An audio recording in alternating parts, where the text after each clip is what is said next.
Alam mo ba nga ang pagkakaroon ng DTI at BIR registration ay hindi lang pag-comply sa batas? Malaki rin ang maitutulong nito sa pagpapalago ng iyong negosyo. In this video, I will share to you the benefits ng pagpapa-register ng business mo sa DTI and BIR. Mula sa pagkakaroon ng tiwala ng customers, pag-access ng business loans, hanggang sa mas madaling pag-expand ng iyong business. Let's go. Number 1, formal na business transactions.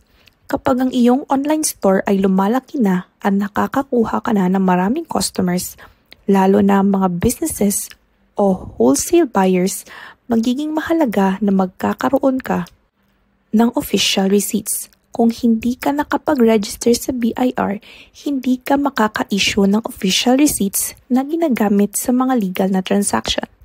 Kailangan mo ng DTI and BIR registration para magkaroon ng business name at official receipts na makukuha lamang sa pag-register sa BIR. Magiging trustworthy ka sa mata ng customers at suppliers. Kung may customer na humihingi ng resibo at wala ka maibibigay, maaari nilang isipin na hindi professional or hindi stable or consistent ang iyong negosyo. Number 2, pagkakaroon ng supplier at wholesale deals. Kapag nagsisimula ka makipag-deal sa mga suppliers o bulk orders, hihinga nila ang mga registration documents mo, lalo na ng DTI at BIR. Kung plano mong magbenta ng maramihan or mag-import at mag-export ng products, ang pagkakaroon ng registration na ito ay magbibigay sa iyo ng access sa mga wholesale deals at mas malaki ang kita.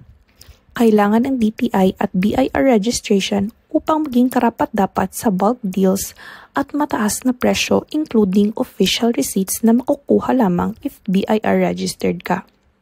Ang pagkakaroon ng maayos na records at documents ay magpapakita ng professionalism at magpapadali ng transaction at syempre babalik ang customer sa iyo at ito ay isang way para lumago ang iyong negosyo.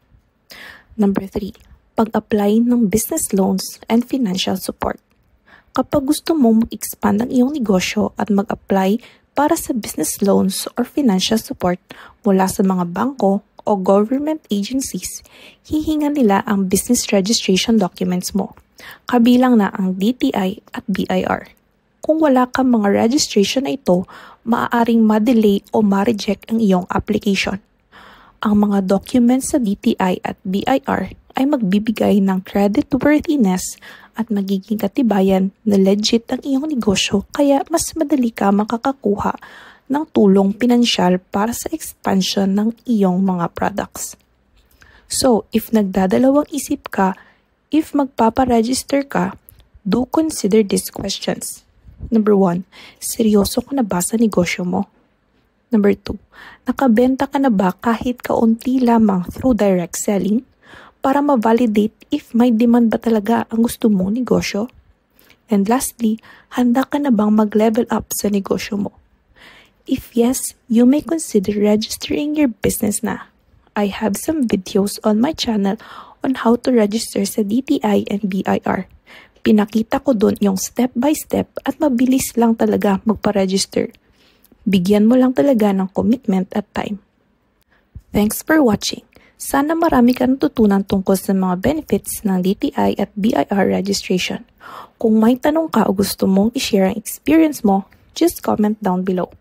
Huwag kalimutan i-like at mag-subscribe para updated ka sa iba pang negosyo tips.